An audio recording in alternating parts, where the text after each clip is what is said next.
Magandang araw po sa ating lahat. So, nandito po yung ating version 8. So, ito po yung ating version 8 ng Wi-Fi 5 Soft sa Vendo Custom Board. So, ito po siya. So, ano bang bago dito? So, meron po tayo dito, ito po, nakalagay, blinking 2-wire LED frame. So, ano nga ba ito? So, mamaya demo natin. And then, meron din po tayong low voltage indicator po dito. So pag bumaba po ng 11 volts yung ating supply is ilaw po itong low voltage indicator.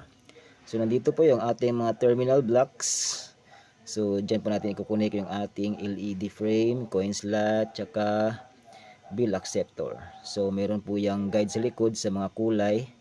Ayan po, kung makikita po ninyo yung mga kulay na guide nya. So susundan lamang po natin yan. So, isa po palang tandaan po natin dito po sa kanyang LED frame tsaka coin slot. So, yung ito po pangatlong terminal block is dalawang block yung nakalagay na color sa likod. So, ibig sabihin po nun, pagsasamahin po natin yung wire ng LED frame tsaka coin slot, yung dalawang block, yung black wire ng LED frame tsaka black wire ng coin slot. So, pagsasamahin po natin dito sa isang terminal block. So ito po yung ating version 8 ng sa Vendo custom board. So LAN based po to or wireless. So kahit saan po sa dalawang yan. So pwede po tayo mag-connect sa ating mga AP. So andito po yung ating sa Vendo custom board. So pag dumating po to sa inyo, so dito po kasi is binabind ko na to. So binded na po ito and tested bago ko ipadala. So pagdating po dyan sa inyo, so baka magtanong kayo bakit hindi lumalabas yung kanyang SSID. So nagbi-blink lang po to siyang dalawang ilaw. So need po natin pasukin yung kanyang setup mode. So para po pasukin yung ating setup mode, so long press lang po natin itong setup button. Long press, then pindutin natin yung reset button dito sa ESP32. So pag pindot, ayan, pindot. So steady pa rin po yung ating daliri dito. So antayin natin umilaw yung blue na LED. So ayun, umilaw na po yung kanyang blue LED. So makita po natin dito sa display, lumabas na po siya sa setup mode. So next natin pong gagawin is pasukin po natin or mag-connect po tayo sa kanyang SSID. So ayan, ating cellphone.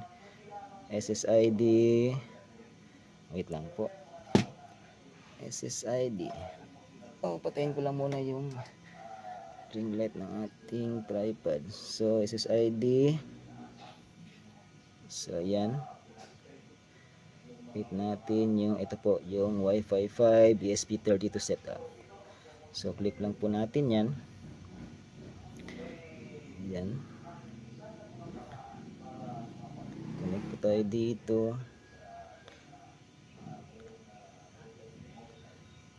So ayan po, wait lang natin. So ayan, lalabas na po yung kanyang setup. So dito po sa authentication, so makikita nyo po ito sa ating system. So wait lang, balikan ko lang muna. Wait lang po, connect po muna tayo sa ating Wi-Fi.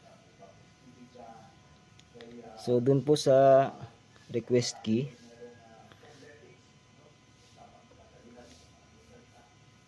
so pasukin natin yung ating admin page, tapos system, and then settings. So yung request key makikita po natin dito sa pinakababa. So ayan po, makita po yung sub vendor request list. So ito pong key na to, so pwede po ito natin ma-edit. So in my case, ginawa ko pong 14 na number 8. So dito po kasi is pwede tayo maglagay ng, or yung kanyang default is combination ng alphanumeric na 14 na letters or numbers. So dito pwede po natin ma-edit. So dito in-edit ko siya sa 14 na number 8. So try natin connect ulit sa ESP32. So yan, connect tayo sa ESP32. So dito po sa authentication, so nandito po yung nilagay natin na 8, and then dito po sa ating SSID, so scan nyo po. So kung ano po yung SSID ng AP nyo, so yun po yung gagamitin natin. So dito po yung test na SSID yung gagamitin. So dito na siya nakalagay. So ito po yung ating authentication tsaka SSID, din click lang po natin yung save. So pag save, nakita po na sa baba, scan config save. So okay na po yan. Once na set na po natin, so reboot po natin yung ating ESP32. So click na po natin yung reset ulit. Yan, para mag-reboot po siya. Then balik tayo ulit sa ating Wi-Fi. So ito yung test. Ito yung test, yung SSID na gagamitin ko. Kasi dito nakakonek yung ating main vendor. So balik po tayo dito sa admin page. So kung makikita po natin, nagsascan po yung ating sa vendor ng connection. So kung makikita po natin dito is nandito pa po yung kanyang request, or hinihintay lang po natin i-accept. So pag hindi po lumalabas itong accept na icon, so refresh nyo lang po ito hanggang sa lumabas. So remove ko muna yung isang vendor. So ito po, accept po natin. Pag accept, so yan po, kukonek na po yung ating sub vendor. So antayin lamang po natin na mag-connect. So yan po siya, connecting via LAN. So ayun po, connected na po siya via LAN. Once na connect na po natin, so kung makita po natin pula pa po ito or sa latest version, so try po natin refresh. So ayan po, nag-green na po siya. Ibig sabihin connected na po yung ating sub vendor. So dito nyo po makikita yung pag-activate ng license. And then dito rin po sa pins, so edit lang po natin, yung bill pin is 16, and then bill multiplier natin is 10. Then click save po. So ayun, na-save na po natin. So magre-reboot na po yung ating sub vendor ulit. So once nag-reboot na po yan, so ayan po, ready na po yung ating sub vendor. So ito po, online na po yung ating sub vendor. So ayan po siya, online na, makikita natin dito sa kanyang status.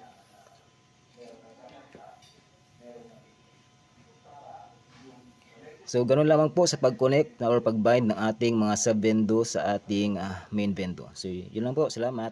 Ngayon po, try po nating hulugan yung ating mga sub-vendor. So nandito po tayo sa portal.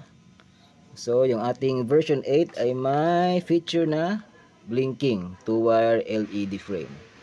So ito po yung ating LED frame. So 2-wire po ito siya. So ayan po, dalawa lang po yung wire niya. So meron po tayo dito isang bakante, so para po yan sa 3-wire. So nakalagay dyan na blue. Ayan po, wait lang. Ayan po, nakalagay yung blue, red, blue, tsaka black. So kung 2 wires po, dito lang po tayo connect sa red tsaka black. So ito po, try natin insert coin.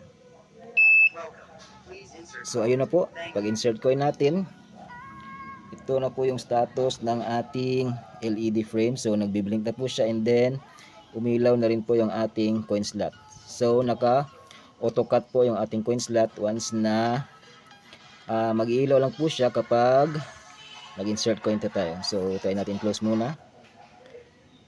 So ayan po, namatay yung ating coin slot, and then nawala yung blink ng ating LED frame. So ganun po gumagana yung ating auto cut. So try po natin hulugan. So insert coin po tayo. So ayan, nagbi-blink na po yung ating LED frame, tsaka gumandar na din po yung ating coin slot. So meron ako ditong coins. Yan, 20, 40, 50, 60, 70. So 75 po ito lahat. So try natin ihulog lahat to, 75. So ayan, wait lang po. Kita natin yung ating cellphone. Oops.